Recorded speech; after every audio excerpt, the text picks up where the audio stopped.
do efecto panorama, que aquí sería efecto París de Noia, non supoño mellor que o efecto panorama, pero é dicir que a veces hai ingresos que entran e se destinan para facer unha festa moi grande, etc., que tamén entran dentro da nosa base de información. En algúns casos hai reparto entre as persoas comuneras estes ingresos, non? Evidentemente aí hai que pagar unha serie de impostos, e logo existen, que o que máis nos interesa a nos, pues, creación de iniciativas dinamizadoras mellorando das existentes. Hai exemplos no territorio galego de creación de novas iniciativas dinamizadoras no mundo rural vinculadas coa aparición desta nova actividade económica que é a enerxía eólica. Os fluxos de renta que aparecen pues permiten introducir rabaños de cabras en modo de producción ecolóxico, permiten mellorar actividades, por exemplo, vinculadas coa recolección de cogumelos, permiten a introducción de rabaños de animais, tamén incluso propiedade da comunidade, da propiedade dun comuneiro, dunha persoa externa. Existen moitos exemplos vinculados tamén coa xestión do mato, ou exemplos supersingulares como o de Zobra, onde se desenvolveu unha iniciativa de dinamización turística, que se rehabilitaron unhas casas de mineiros do estano dos anos 40 para facer estabelecimentos de turismo rural que son directamente gestionados pola comunidade de Montes, o único caso que nos coñecemos, e que se está permitindo xerar emprego e dinamizar o entorno. Aquí queda moito máis traballo por facer, pero bueno, sí que aparecen iniciativas neste sentido. E xa finalizo, pues, unhas conclusións moi breves, dicindo que en Galicia hai unha rápida implantación de enerxía eólica nos espazos rurais, que esa normativa deseñada que favoreceu e propiciou e impulsou a instalación de parques eólicos que non tivo en conta as entes rurais, e na toma de decisión, e na planificación, e na instalación de parques eólicos comunitarios ou cooperativos. Que os parques eólicos, evidentemente, están xerando rendas, ¿no?, para os propietarios dos terreos e no caso dos propietarios veciñais, o que temos máis estudado, pues, de forma, en algúns casos, significativa, que existen iniciativas interesantes nese sentido, pero o fundamental, como conclusión, é que nos creemos que outras políticas públicas poderían ter permitido incluso o mesmo nivel de desenvolvemento eólico cun maior impacto nas áreas rurais, ¿no?, con unha maior capacidade de xeración de rendas e de dinamización deses espazos. E pola miña parte, darvos as grazas por escuitarme e quedo a vosa disposición para calquera pregunta, comentario, crítica que queirades facerme. Moi ben, pois, en primeiro lugar, darche gracias a ti porque creo que conseguiches explicarnos de unha maneira moi entendible un tema que ten moitas aristas e moita complexidade, non? Entón, o que vamos a facer agora é abrir unha tenda de preguntas, de intervencións, do que consideredes sobre equidade tributaria. Eu, pois, podo ir tomando nota das intervencións, damos unhas poucas e pasamos outra agenda. Bruno, Xavier, alguén máis? Entón, bueno, pois, podemos empezar. Bruno, Xavier e Alba, esta primeira quenda. E logo vamos cunha segunda. Empezo entonces. Bueno, en primeiro lugar, parabéns polo traballo, porque os mapas son moi explicativos e que hai bastante traballo detrás deles, porque, bueno, eu tamén tento facelos que non é o problema. Eu teño varias preguntas a respecto das... Eu entendí máis ou menos que hai como dúas fases, non, da evolución da actividade de implantación de enerxía eólica. Unha desde 1995 ata o ano 2010, máis ou menos, non? Que marcaches como unha etapa así como de efervescencia, non? Que non hai moita conflictividade. Despois, a partir de aí, pois sí que habería máis rechazo, etc., por parte das comunidades veciñas. Entón, a pregunta que me surge neste caso é saber, na primeira etapa, na etapa 1995, ano 2001-2010, non? No que hai unha efervescencia bastante notable, saber si hai, en caso de velo, que papel tuveron axentes que puderan defender os intereses das comunidades veciñais, serán, por exemplo, non sei se o mellor sindicatos, agrarios ou non, e tamén partidos políticos, na primeira etapa, polo menos, non? A partir de, bueno, non sei se esa etapa incluiría a etapa famosa do partido ou non, que aí non sei se hai, bueno, se houve un tratamento distinto ou non. Esa é a primeira pregunta. E a segunda pregunta, bueno, un pouco relacionada con esta, é a partir do ano 2008-2010 cara adiante, saber cal é a tua opinión acerca de por que hai ese parón de implantación da actividade eólica. Entendo, non sei se é a crise, se é... Pero, bueno, tamén falaches de conflitividade, entón non sei se a conflitividade ten que ver ca crise ou non. Xavier? É unha pregunta moi concreta, que hai algo que non me quedou claro. Os pagos que fai a empresa por parques eólicos son dous, non? Digamos, se fora o alugueiro, ou a expropiación, ou a compra, e logo está o do canon, que non me quedou moi claro quen se encarga de pagar eso, e se ese canon é propio a nivel autonómico ou se é comparable a outros a nivel estatal, porque sí que é certo que, como tú sinalaste, pola televisión vese que, por exemplo, en Aragón, creo que era, os concellos nos que se instalan os parques eólicos se benefician aparentemente moito máis do que se benefician os de aquí. E a última desta quenda, Ada. Bueno, moitas gracias, porque produce impacto escutar estas cousas de manera. Eu quería preguntar, bueno, por escoller unha distribución, porque parecería por o mapa que a zona onde hai maior implantación é máis ben de monte privado, non sei. E se é así, bueno, por que esa distribución que implica? É máis de monte privado, e se é de monte privado, como son tamén os repartos, non sei, bueno.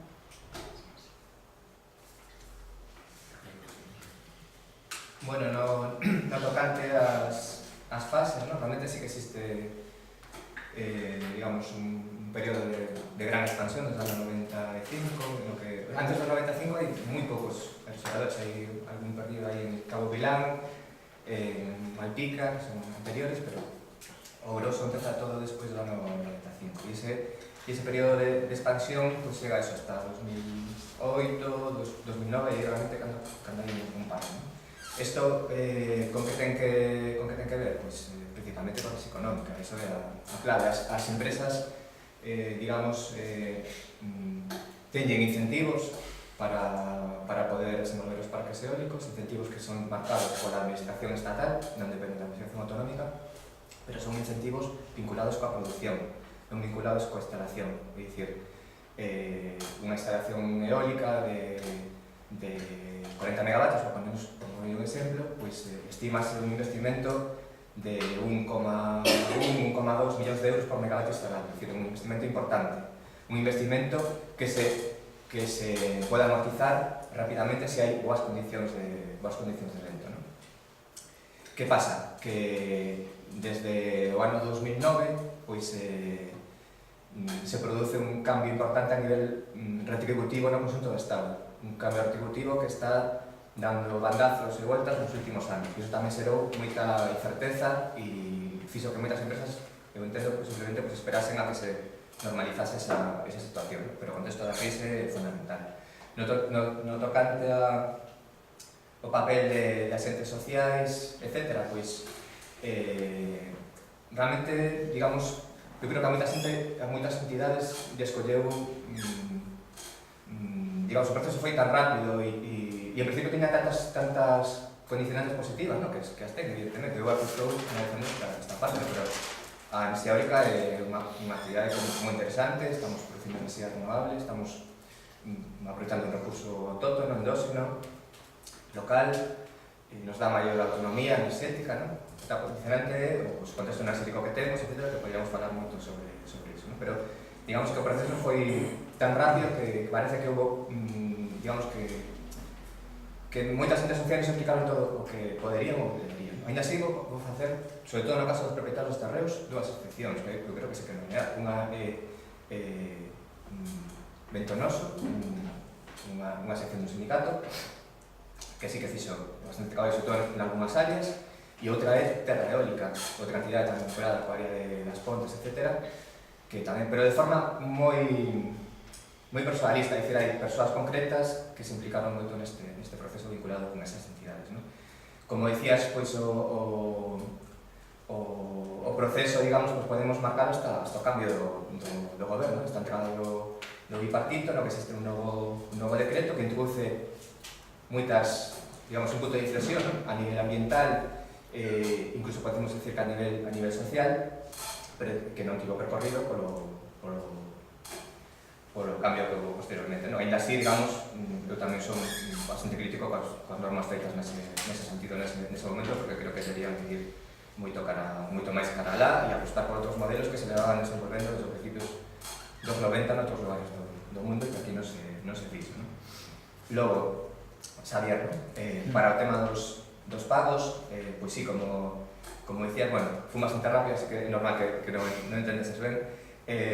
Existe o pagamento da empresa, ¿no? A empresa ten que ocupar os terreos que non son dela, que non son públicos en casi ningún caso, e entón hai un pago para os propietarios, un pago de arrendamento, pode haber importes de expropiación, un pagamento de subsidiario. Pero a empresa, como empresa que é, ten outra serie de pagos que facer. Ten os impostos convencionais, imposto de actividades económicas, imposto de bens inmobles, o ICI, imposto de construccións, ¿no? Ten unha serie de impostos convencionais que van para os concellos, ¿vale? Pero non falen os impostos convencionais porque non me dá para falar aquí de todo, pero falendo dun imposto específico. O imposto específico é ese canon eólico que nutre, o canon eólico é un imposto que nutre un fondo que se chama Fondo de Compensación Ambiental. O canon eólico o pagan as empresas a Xunta de Galicia, ¿vale? Dependendo do número de reseradores que teña. Se ten entre 1 e 3 non paga nada, se ten máis de 15 paga 5.900 euros por reserador ano. Que se facemos a conta bruta, así moi de brocha gorda, e pensamos en eses reseradores de 0,3 que hai no territorio galego bastantes exemplos en algunhas áreas geográficas, pues estamos falando de 18.000 euros por megavatio. Si pensamos en 3.000 euros megavatio que se está pagando os propietarios terreos, pues de repente vemos como no ano 2009 hubo un cambio significativo e que esas empresas tienen capacidade de pagar esas cantidades e seguir sendo rendibles, ¿no? De esa actividade e ter beneficios. Vale, con respecto a outras zonas os impostos son os mesmos. Os impostos convencionais, que son principalmente esas que decías de Aragón, etc., pues van por aí. O caso do canon eólico, un caso específico do territorio galego, feito por normativa autonómica, e que só ten un exemplo comparable, que é o caso valenciano, onde existe tamén outro fondo de compensación ambiental, planteado, pensado tamén, definido parecido, pero que grava a potencia instalada, non o número de reservadores. Entón, bastante diferente nese sentido, ¿no?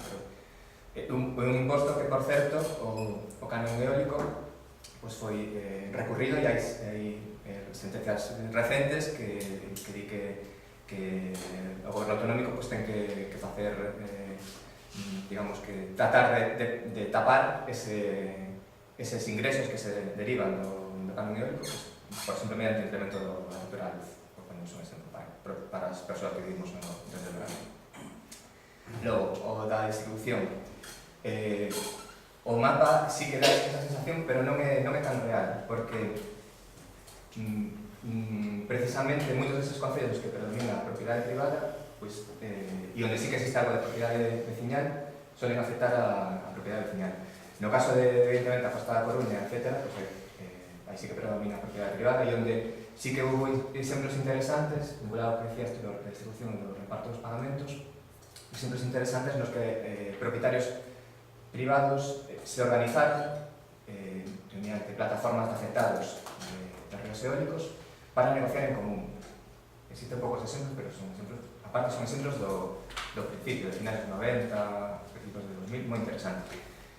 Por qué? Porque negociar en común e establecindo unha fórmula, por exemplo, de reparto. Hai unha cuantía X, fan unha fórmula na que se divide por números de metros de afección. Cada propietario ten unha serie de metros de afección e vai en pagamento anual, ou en algún caso se pode establecer, por exemplo, un pagamento único para non tributar todos os anos por os ingresos que perciban. É dicir, pois, como persoas que teñen pouca afección territorial, igual recibir un ingreso de poucos euros ao ano de persoas jubiladas, etc., pues supón un problema a nivel fiscal, por ponerse. Entonces, aí existe esa opción.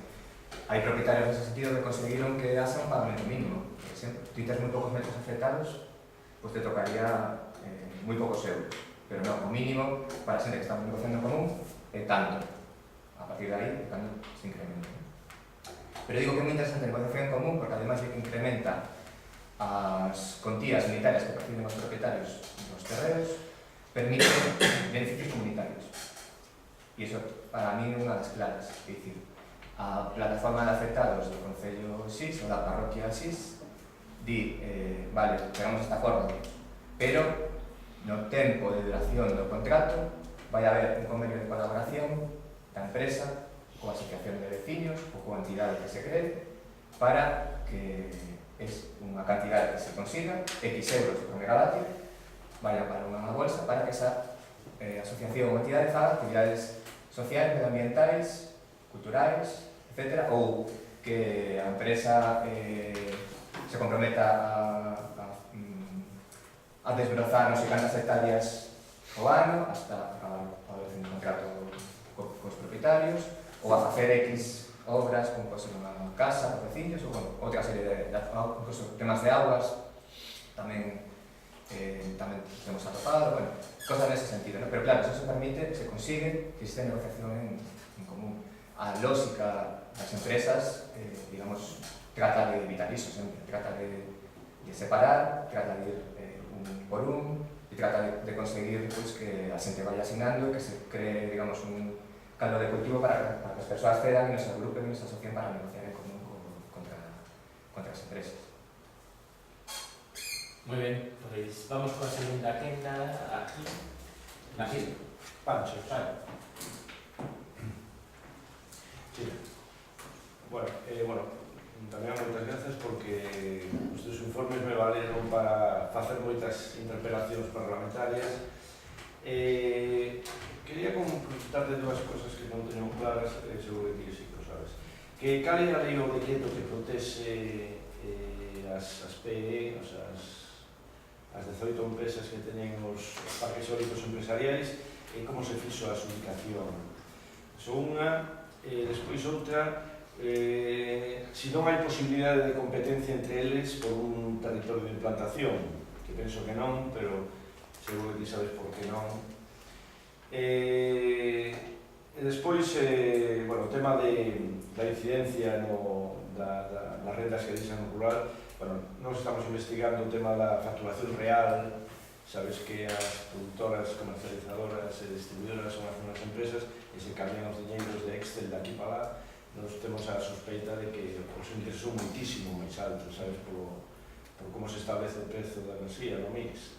Entón, eles están falando de ingresos en torno aos 15, 18 euros por megavatio, claro, nós pensamos que superan os 50 ou incluso chegan aos 60 habitualmente. E depois, un comentario sobre o que falabas ti de, al final, ao can eólico lo vamos a pagar os galegos a partir do mes de xuño. O sea, xa hai sentencia firme, a partir do mes de xuño vamos a pagar 40 millóns de euros para devolverlle os diñeiros eléctricas. O sea, que aquí o que contamina non paga, sino que cobra. Xa está totalmente determinado, todo que pagan todos. E sobre todo a causa é que a Xunta non utilizou o diñeiro para o que tiña que ser, que era para temas medioambientais. Se utilizou, pois eso, para pagar o que está panorama, para moitas outras cousas.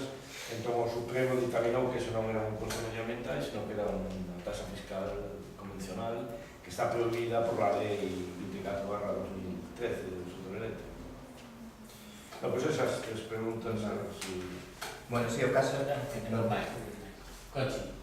Bueno, as miñas están un pouco máis relacionado co que comentaban Bruno e Xavi, e unha delas era que falabas dese cambio na aplicación social que se produce a partir de 2010, e, bueno, interesoume saber un pouco as causas e en que se notou.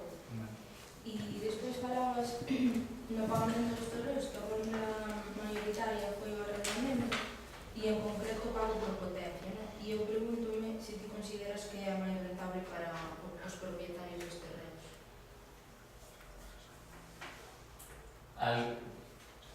Sí, eu tiño unha pregunta que era, bueno,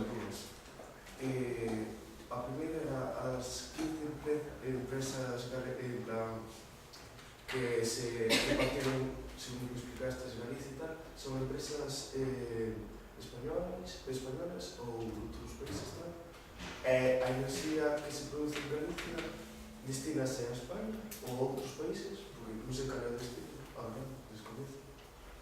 Claro, tamén si estou bastante interesado se é posible na autoxestión, en plan de producir a tua propia enerxía e utilizar en plan nos concellos onde se planteen os parques eólicos, se é posible crear en el que sea menor número ou en plan cantidades ou potencia menor, crear propios parques eólicos cada concello para o que eu comprendo que é o destino prioritario, que é non contaminar, non usar outras fontes de enerxía contaminantes, poder, en plan, mellorar un pouco o medio ambiente e tal.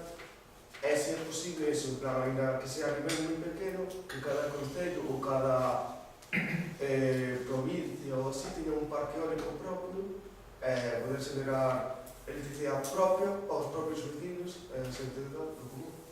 E outra, na zona onde estou vivindo eu, que a Muxía está implantando un novo así un parque eólico, e claro, queria preguntar, co que estábamos comentando antes, se é posible realizar unha negociación en plan colectiva, unha vez por os contratos que se están realizando, pero se é posible crear unha asociación, xuntarse coas empresas e a partir de aí consigue, como decías ti, un beneficio comunitario para o que sei, para roles culturales ou contra a lucha que poda axudar ao concello. Se é posible a partir de ahora que se está medio implantado.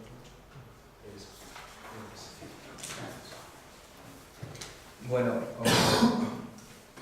os plans eólicos empresariais é a figura clave, digamos. Xa no primeiro decreto, que é o decreto 205 do ano 95, pois aí cando se define, pero aí son plans eólicos estratégicos, é a denominación que se utiliza. Os plans eólicos estratégicos se fai unha caracterización do que é un plan eólico estratégico, que decía máis dun parque eólico, 2 parques eólicos ou máis, un período de entre 2 e 10 anos, uns compromisos de investimento que ten que presentar a empresa e unha solicitude de megavatios a desenvolver. E a empresa fai unha solicitude de áreas geográficas con coordenadas UTM que aparecen delimitadas e eso se presenta, digamos, ante a Xunta sin que haxa un proceso de convocatoria competitiva, sin que haxa uns criterios cuantificados claros sobre cal é o motivo para decidir escoller un plan eólico empresarial e non outro, porque hai solicitudes de plans eólicos empresariais que foron publicados en Medio Oficial de Galicia que non foron aprobados, que non foron adiante, que non tiveron a aprobación neste caso da Consellería. Esta figura se modifica no ano 2001 co decreto 302 e aí se establece unha... Perdón, o primeiro decreto de cando é? Do 1995. Se modifica no ano 2001 co decreto 302 e aí se establece, convocatoria competitiva. Que pasa? Que os plans eólicos aprobados son todos do 205 ou modificacións ou ampliacións dos plans eólicos aprobados no 205. É dicir, non hai plans eólicos aprobados a partir de convocatorias competitivas, a pesar de que o decreto 302 do ano 2001 sí que o establece, ¿no? Esta figura está claro que entra dentro da lógica de instalar parques eólicos moi rápidos, porque estas empresas tiñan derechos nun principio exclusivos, que logo nun principio denominados preferentes, que logo se denominaron exclusivos. E como as áreas están adjudicadas a cada unha das empresas, non existe competencia entre ellos. Solo pode haber instalacións de promotores que só teñen un parque eólico, pode haber que están nunha área de desenvolvemento eólico, aquelas que tomaban áreas de investigación eólica, ou outro parque, digamos, singular, non parques de promotores con plan eólico empresarial. Que quería decir eso? Que estas empresas, esas 18 empresas, tiñan adjudicados uns megavatios a desenvolver nun período de tempo. Eso non quer decir que pudiesen instalar todos os megavatios en cada momento. A partir de 2001 se fan convocatorias anuais, pero nas que se establecen unhas bolsas para promotores con plan eólico empresarial. Incluso hai unhas convocatorias que son solo para promotores plan eólico empresarial. Por eso 93% de la potencia está vinculada con esta figura. E o proceso funciona moi ben desde o punto de vista da lógica de conseguir moitos parques eólicos en pouco tempo. Foi un proceso realmente moi favorable nese sentido. Pero non podían, cando se decretou o tema, se puso en marcha, non podían dúas empresas competir por un mismo territorio en ese momento. Poderían, claro, poder solares, poderían, incluso nos procesos de clasificación hai alegación das empresas, pero claro, ese non é un proceso público, nos coñecemos as resolucións, nos sabemos que hai esas áreas pedidas, porque aparecen as áreas pedidas, que hai esas áreas adjudicadas e que houve igual alegación de algunhas empresas nas que decían que había solar, pero claro, non sabemos exactamente que clases de solares, ¿no?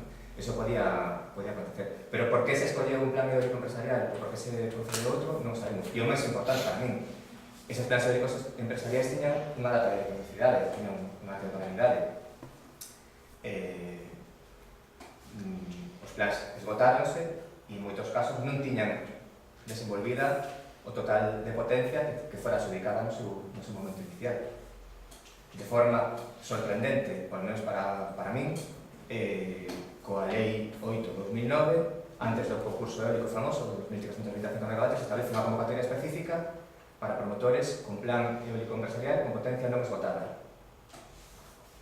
E unha potencia específica, unha convocatoria específica, digamos, non competitiva. O sea, dicen X megavatios quedan da bolsa que teñas adjudicadas, cando, na maior parte dos casos, o período temporal estaba esgotado, xa existían máis de 10 anos, 8 anos, ou 6 anos establecido para algún dos plans eólicos empresariais, e tiveron esa convocatoria. Deses parques non hai ningún que está funcionando, ¿no? Pero bueno, están admitidos a tramitación desa bolsa grande que vos decía de máis de 4.000 megavatios que están en proceso de tramitación administrativa.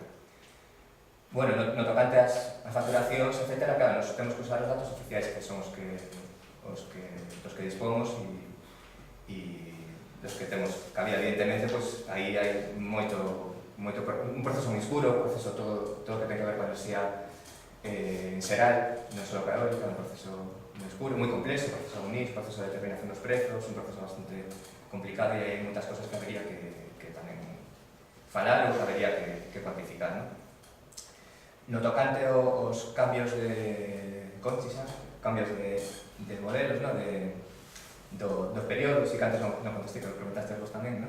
Si se notou ese cambio de proceso de aceptación social, ese cambio nos procesos de aceptación local, sobre todo, vinculado cos parques eólicos a partir de 2010, máis ou menos establecemos nos. Sí que foi unha cuestión importante, pero, digamos, eso non ten que ver co proceso administrativo dos parques. Hasta este momento, por lo menos, por eso pode acumular en calquera situación, pero, digamos, o contexto normativo é tan favorable para as empresas que, digamos, que unha grande oposición local non garante nada, ¿no? Incluso con eso, con concellos en contra, etc. Sí que é certo que a xente está máis preparada, ten máis capacidades e incluso aí comeza a haber procesos judiciais. Claro, se sabe outro conto, ¿no?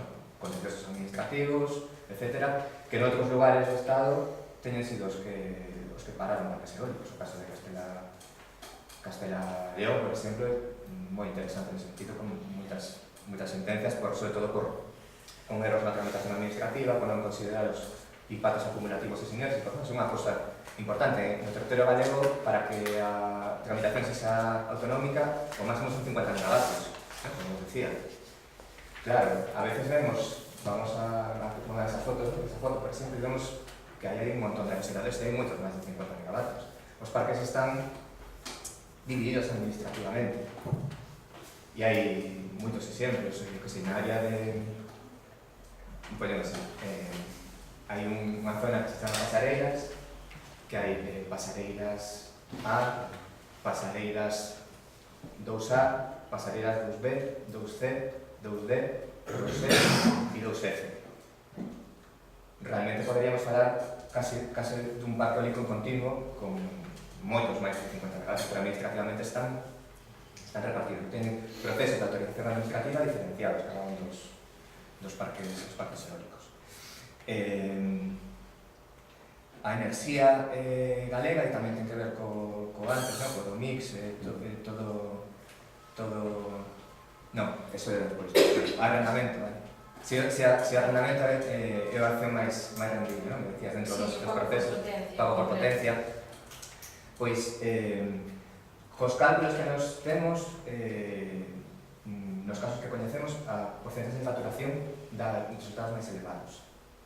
Ainda así, nos pagamentos por potencia, claro, hai tanta variabilidade que nos explicaron máis altos, sí que hai casos moi interesantes, pero hai parques que están, digamos que son cantidades difíciles de soster, ¿no? Difíciles de entender, sobre todo cando a xente coñece as facturacións.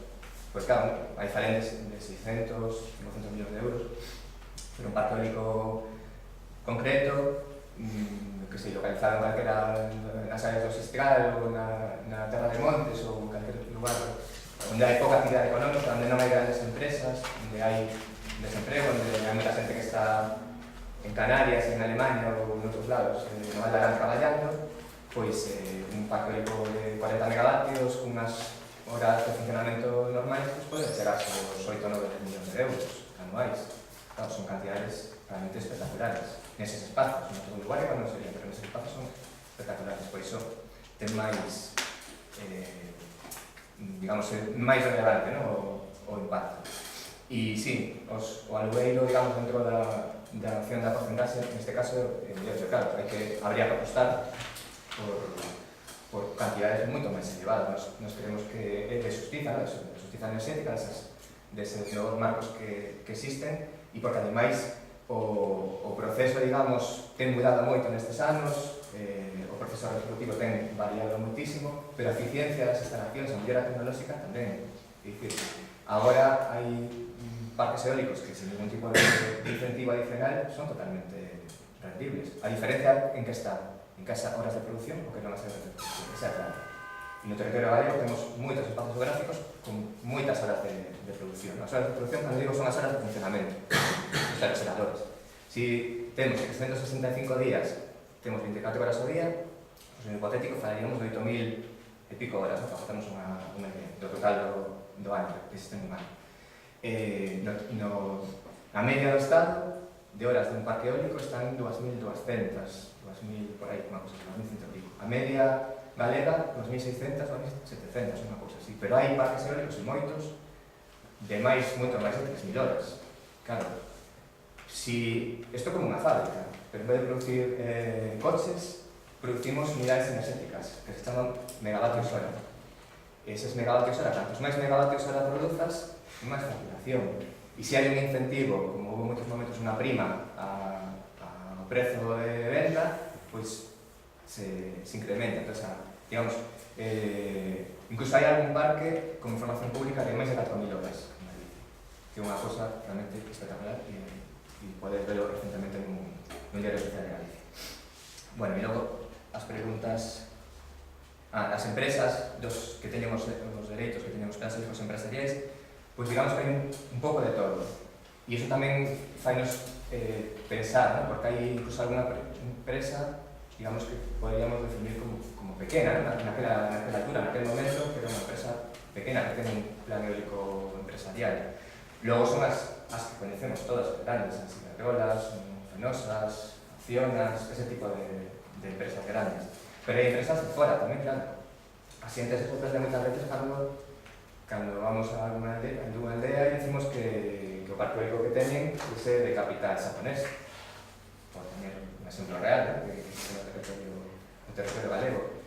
A actividade, sobre todo nos primeiros 15 anos, foi moi rendible. Ademais, neses primeiros anos se colocaban casi sin limitación ambiental nos lugares onde había máis horas. Por lo tanto, os períodos de amortización foron moi rápidos e o negocio foi moi importante nese sentido. Logo, a enerxía, cara a onde vai? Pois, bueno, o territorio galego é un territorio que está especializado en producir electricidade. Temos térmicas, temos muitísimos grandes encoros, temos muitísimos parques eólicos e unha parte importante, significativa da enerxía eléctrica que producimos vai para fora do territorio galego, ¿no? Dentro do que é a rede eléctrica española, pues vai para Madrid ou para outros lugares de maior consumo. Ainda así, tamén hai que decir que somos un gran productor de electricidade, pero somos un gran consumidor de algunhas actividades específicas, ¿no? Todo o que ten que ver coa metalúrgica non férrea, co aluminio, por exemplo, ¿no? Que realmente é un gran consumidor de electricidade que existe no territorio galego, pero sí, producimos muitísima electricidade e como territorio, digamos, non temos un retorno, ¿no? Porque os impactos están aquí, non están en Madrid. Cantos parques eólicos hai en Madrid? Non hai ningún. Por poner un exemplo, cando entramos en Madrid e vemos moitos parques eólicos, están justo no límite territorial, non están dentro da comunidade. Sin embargo, o consumo está concentrado. Temos uns mapas que fixo Red Eléctrica Española xa fai uns anos, no 2009, creo, unha cosa así, que eran espectaculares, porque falaban da producción por lugares, falaban do consumo e logo facían un diferencial. Entón había como unha especie de buraco negro no medio do estado, cara onde íbamos fluxos, ¿no? de Galicia e de outros lugares que van cara allí, e outro fluxo, outro buraco importante na área metropolitana de Barcelona, ¿no? Tamén hai un gran consumo. Logo o tema da autoxestión, ¿no? Pues, evidentemente, se falamos de instalacións moi pequenas, no territorio galego, digamos, a legislación normativa fala estamos falando de megavatios, ¿no? Parques eólicos, megavatios, estamos falando de a partir de 0,1, de 100 kilovatios, a partir de 0,1 megavatios, a normativa vai por eso, ¿no? Vai por esos decretos, por esas leis, por esos procedimentos que explicaba na charla. Si temos menos potencia, é diferente. De todas maneiras, aquí, digamos, non se apostou pola xeración distribuída, pola capacidade de autoconsumo, porque estes parques eólicos, ainda que se vinculen con concellos, con outras entidades, eso se conecta a rede e iso pode ir a calquera lugar, pero evidentemente é un modelo interesante. E os parques eólicos singulares, que é unha figura tamén que podemos criticar, creo que é unha figura interesante, porque unha figura era a única figura que permitía propiedade local dos parques eólicos no territorio galego, neste caso dos concellos. E unha figura que non se desenvolveu por múltiples razóns, moitas delas judiciais, igual que outros temas que non veñen o caso, que non tivo eco, ¿no? Pero creo que hai agora, non estou dicindo de cabeza, bueno, non digo ben, pero creo que son 13 parques eólicos municipais de parques eólicos. E en tramitación hai outros que están en proceso, incluso hai un que foi declarado de especial interese recentemente neste proceso, ¿no? Pero sería un campo moi interesante. Por qué? Porque os parques eólicos singulares son promovidos polos concellos e os concellos determinan a modalidade de xestión e determinan como son os mecanismos para obter rentas. Entonces, no territorio galego, todos que están funcionando tiveron un proceso de concesión, unha licitación, na que establece un emprego e hai un pagamento que en algún caso chega o 20% da facturación bruta para o concello, e porque hai dúas modalidades, tamén facturación ou potencia, e realmente se mesturan, unha porcentaxe vai por facturación e outra vai por potencia, no caso dos concellos. Pero hai parques eólicos en tramitación que non conseguiron poñerse en funcionamento, que llevan en tramitación moitos anos, que optaron por outro modelo, e que é unha pena que non, para ver os resultados, que non chegase a definirse, que foi a da creación dunha empresa mixta, unha empresa participada polo Concello e participada por un tecnólogo, por unha empresa eólica, pero controlada polo Concello. Existen varios casos no territorio galego que nos próximos, están en tramitación, nos próximos anos podrían chegar a funcionar.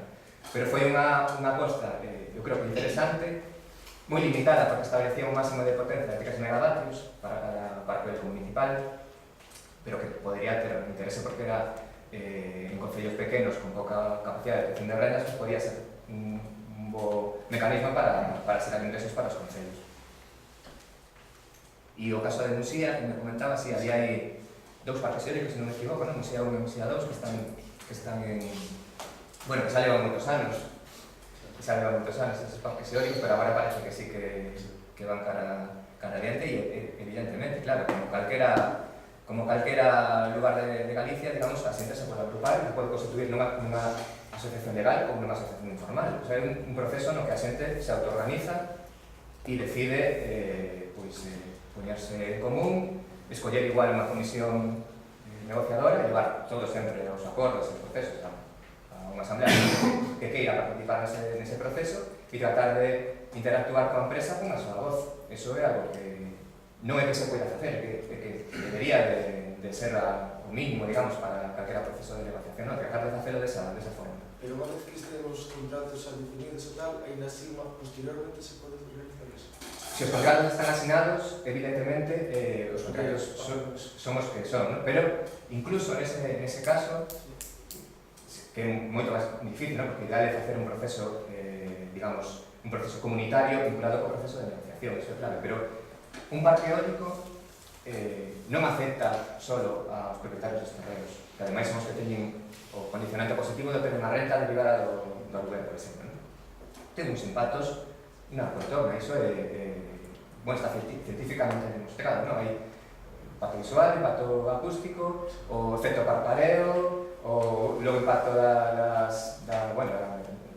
avifauna dos quiróteros, ¿no? Que tamén está moi estudado, nos ecosistemas, o patrimonio, hai muchísimos casos de afección a áreas patrimoniais.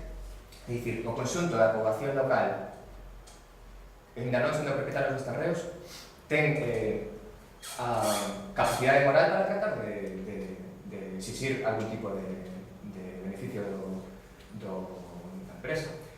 E poño o exemplo, outro exemplo, os beneficios comunitarios é un concepto legal incluso, xa, en algúns lugares de Europa. En Inglaterra, en Gales, por poñer exemplos, pois de forma non obligada, que os impactos económicos eses do cano e tal, son impactos que están, digamos, marcados pola normativa. As empresas tienen que satisfacer sí ou sí, ¿no? Eses concretos, me refiero. Pero de forma non obligada, senón voluntaria, as entidades municipais e os gobernos deses lugares pois teñen incluso un mogollón de normativa e un mogollón de boas prácticas, digamos, para favorecer o proceso de creación de edificios comunitarios. E os edificios comunitarios non están de máis ou menos que o exemplo que decía eu, pois xeración de fondos para entidades sociais, veciñais, cooperativas, municipais, ou actividades, pagamentos en obras, en cosas concretas, ¿no? Pero para o conxunto da comunidade, non só para as persoas onde están as coordenadas UTM e onde van os senadores. E iso é algo bastante, como a mesma literatura aparecen muchísimos exemplos nese caso dos community benefits, dese exemplo dese proceso que é algo bastante normal fora da península, sobre todo, sí. Porque Portugal ten cosas parecidas, ¿no? Portugal ten unha similaridade interesante positiva que para os concellos, ¿no? Que comentabas ti, que o 2,5% da facturación brutal dos parques vai directamente para as entidades municipais. Vale, xa desde o principio da normativa portuguesa. Logo, se hai terreos, ou se hai outra cosa, eso é aparte, ¿no? As negociacións e os posibles ingresos que se consigan. Pero Portugal, como Grecia, que ten outra tasa similar, pois unha porcentaxe da facturación bruta vai para os concellos, de forma directa.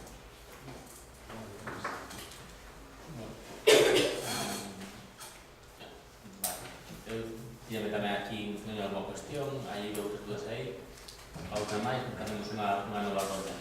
Eu queria che preguntar, bueno, un par de cousas, pero primeiro quería facer unha reflexión, non? Porque no que nos presentades aquí, eu vexo que algunhas das cousas que nos comentas non son moi distintas da lógica que había detrás dos conflictos socioambientais, por exemplo, dos anos 70, non?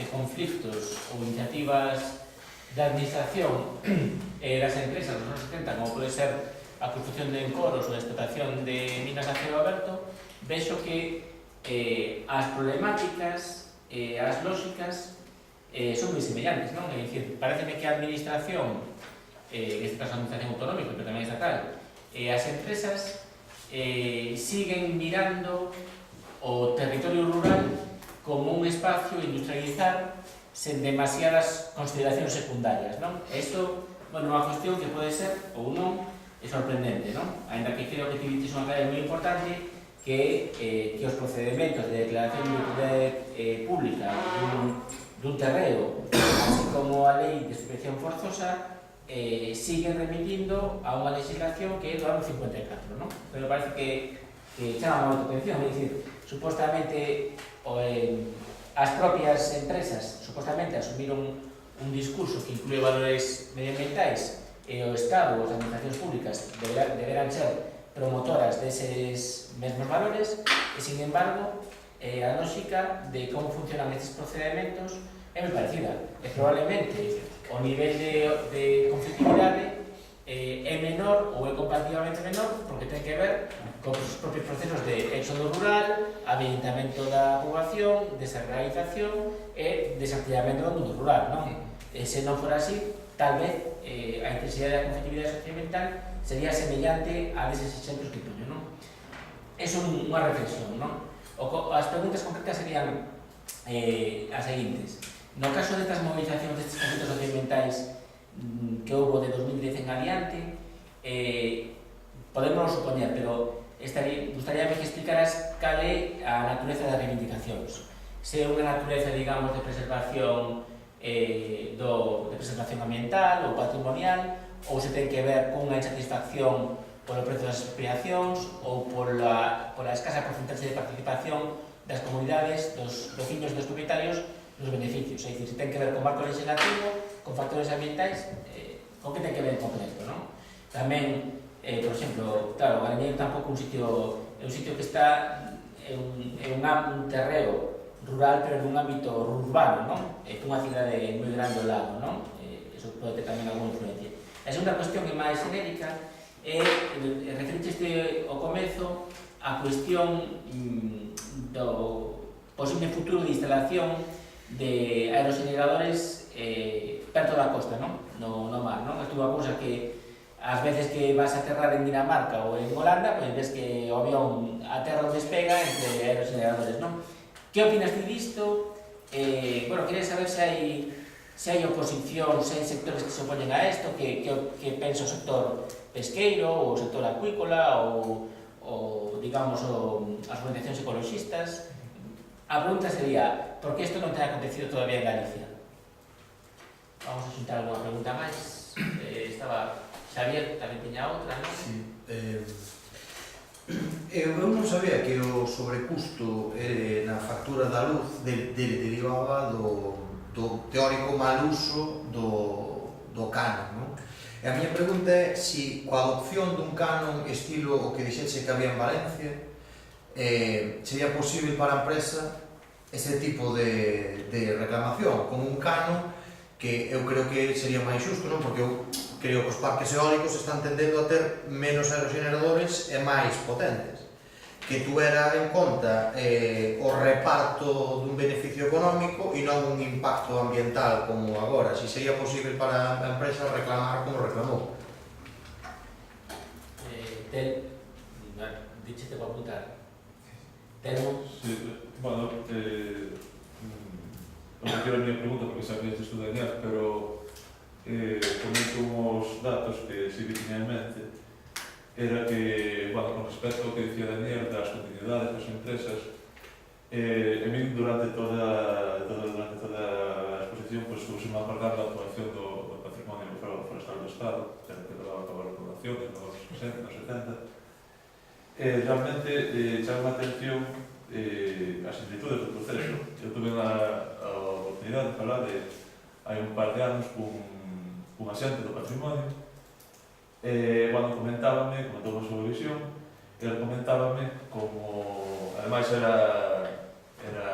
bueno, naceu na parroquia de Fixeronsa de Población, ele comentábame como, bueno, había ese monte, como non se utilizaban, non tiña ningún uso, e, pois, bueno, resumindo o tema, non, preguntei sobre os resultados, sobre a parroquia, como se foran utilizar os beneficios, o mismo sentido que tú comentabas, pois, díxome, bueno, pues utilizábalo para facer un centro cultural,